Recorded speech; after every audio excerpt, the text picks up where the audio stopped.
Massive anti-cross-strait trade deal rally in Taipei. Renewed tensions in the South China Sea. And New Zealand beat England in Hong Kong Sevens.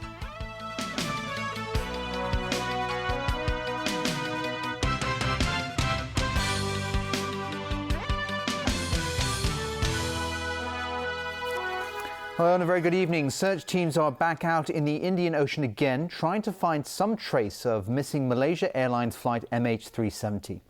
Meanwhile, Chinese relatives of the missing passengers have arrived in Malaysia, demanding more answers from the Malaysian government. James Aiken reports. The race is on once again to find some clue about the missing plane's location. 10 ships and as many aircraft are searching the waters off the west coast of Australia, where it is presumed the airliner went down. Navy vessels have picked up objects sighted by aircraft over the past 2 days, but so far nothing has been linked to the missing Boeing 777. We found lots of small things which are reasonably typical flotsam that you might see in any ocean. We had 3 larger objects that we're hopeful about. We've gathered as much information as we could about those, and we'll send that back. The jet went missing more than 3 weeks ago, and time is running out for the batteries on its black box recorders, which may hold clues about one of aviation's biggest mysteries. An Australian Navy ship has been fitted with a sophisticated black box locator and an underwater drone. Once we do get a detection with the tow pinger locator, we would then deploy the Artemis. It's basically a robot that can be programmed to go take a sonar mapping of the debris field so that we can properly identify where all the debris is. Meanwhile, dozens of angry relatives of Chinese passengers from Beijing have arrived in the Malaysian capital, demanding answers and piling more pressure on the government over its handling of the case. They want the Malaysian government to apologize for what they see as a mishandled investigation. They're also demanding an apology for the Prime Minister's earlier statement that indicated the plane had crashed with no survivors. That announcement raised lingering questions because there was no physical evidence. And we understand their feeling, and we know that definitely by coming over here, there will be a lot more discussions and meetings and all that. So we try our best to assist them. Malaysia Airlines has offered to fly the relatives to Perth once there is confirmation that physical wreckage of the missing jet is found. James Aiken, TVB News. In Taiwan, hundreds of thousands of people rallied in front of the presidential palace today as protesters against a cross-strait trade pact stepped up their action today. Organisers said the number of participants totaled 500,000, while the police put the figure at 116,000. It was a black sea of protesters outside the presidential palace in Taipei this afternoon.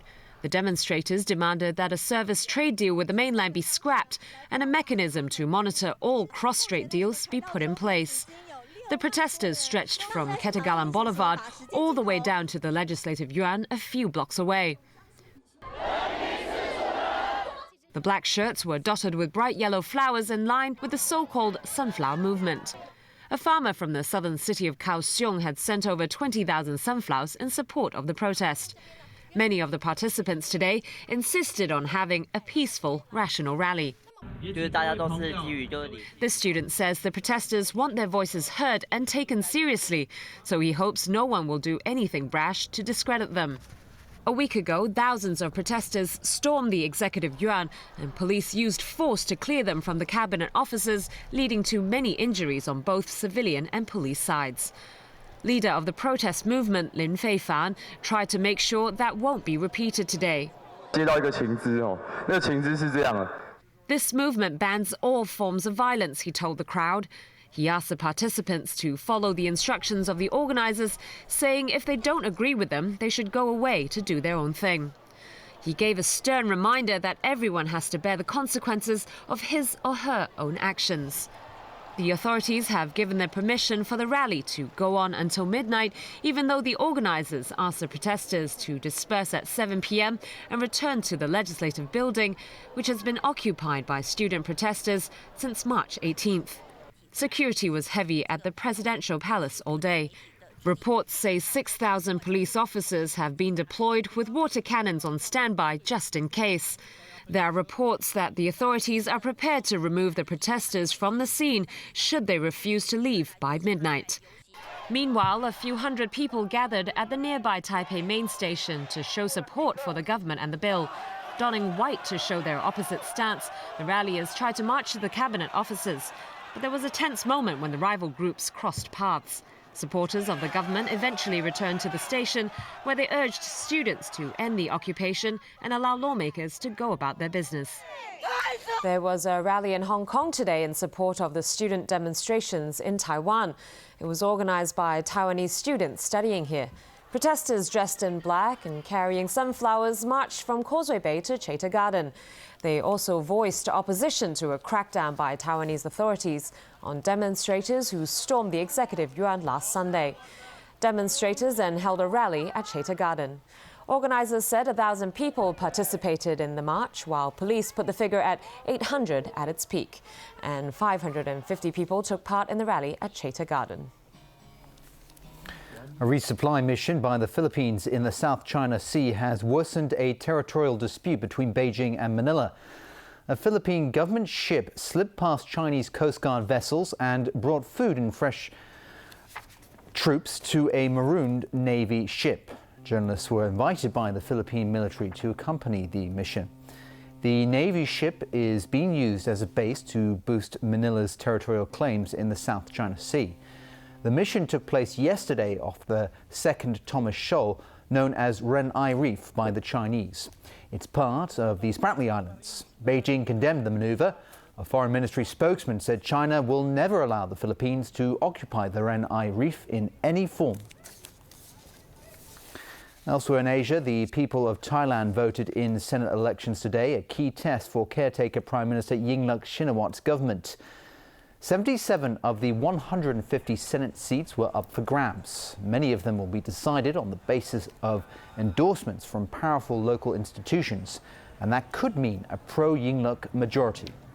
The other 73 seats are appointed and considered anti-government. The vote comes one day before Yingluck is due to defend herself against negligent charges over a rice subsidy scheme.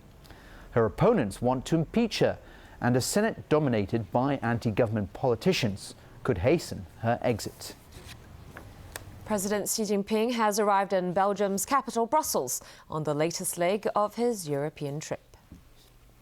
It's the first ever official visit made by a Chinese head of state to the country in 27 years. She is scheduled to meet Belgian King Philippe and government leaders. Earlier, while he was in Germany, the president welcomed a freight train arriving in the city of Duisburg. It had left Chongqing in western China more than 2 weeks ago.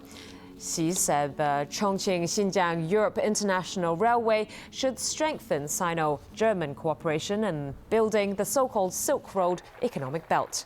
And in Berlin, Xi and First Lady Peng Liyuan watched a football match between Chinese kids and their German peers. The president encouraged more young Chinese to play the sport. Well, U.S. Secretary of State John Kerry and his Russian counterpart are due to hold talks in Paris later today on the Ukrainian situation. The United States wants Russia to withdraw its troops along the border with Ukraine before working out a diplomatic solution agreeable to all sides. John Kerry was heading back to the United States after accompanying President Barack Obama to Saudi Arabia, when his plane abruptly turned around and headed to Paris instead. The reason? Another round of discussions on the Ukrainian crisis with Russian Foreign Minister Sergei Lavrov, this time in the French capital. The meeting comes after Obama and Russian President Vladimir Putin agreed in a call on Friday to find a diplomatic solution to the Ukraine situation. The world has been watching Russia nervously ever since its takeover of the Crimean Peninsula from Ukraine. Last night, Crimean residents celebrated the official switchover to Russian time, another step in the region's reintegration with Russia. But not all are happy with the new arrangement. The leadership of Crimea's Tatar minority condemned Russia's annexation and appealed to international bodies for recognition as an autonomous group. Moscow has repeatedly said it has no designs on the rest of Ukraine, especially the eastern part. Still, many remain unconvinced, given the tens of thousands of Russian troops along the border. Obama told Putin that Russia needed to pull back and stop intimidating Kiev for a solution to be found. Putin reportedly explained to Obama that Russia doesn't accept the current government in Ukraine because of its illegal overthrow of the administration of Viktor Yanukovych. It's against this backdrop that candidates have started to register themselves in Ukraine's May 25th presidential election. Russia's deep skepticism of the polls and Ukraine's difficult political and economic situation will no doubt influence the campaign as it unfolds in the coming weeks. And still to come in our news tonight. An Occupy Central training session. A whale carcass found in waters off Tai Po. And a new official photo of Britain's Prince George and parents.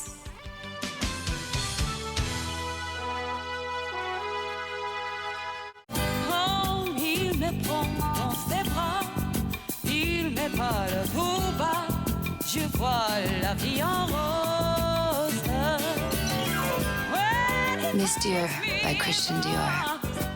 How long will I love you? 浪漫精選 Now That's What I Call Love。 Longest stars above you and 52首跨越時空流行情歌。 When you kissed me on that street, I kissed you back. You're still the one I run to. This time I know I didn't know what I had. 牽動春日浪漫情懷，3 CD 現已推出。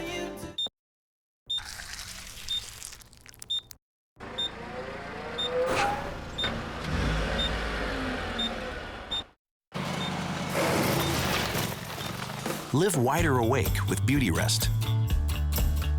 The only mattress that combines the support of Beauty Rest pocketed coil technology with the comfort of air-cool memory foam.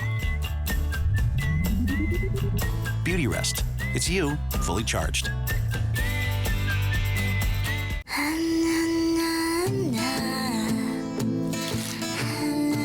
灣仔碼頭多菜多益水餃，加添多種蔬菜，豬前腿瘦肉，歐洲橄欖油，減脂25%，多點健康，多點滋味。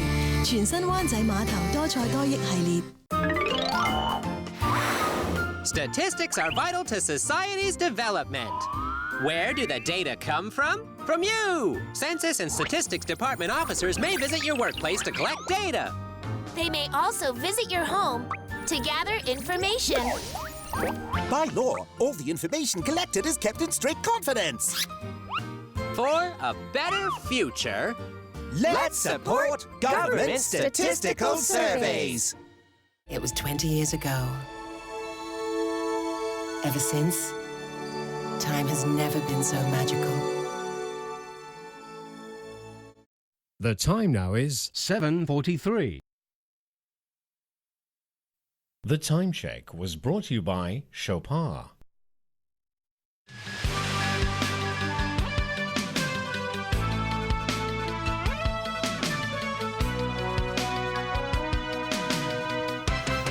I'm back tonight with more local news. Occupy Central held its first non-violence training session today. The group conducted drills explaining how protesters should react in different scenarios while trying to stay non-violent. Ronnie Samtani takes a look.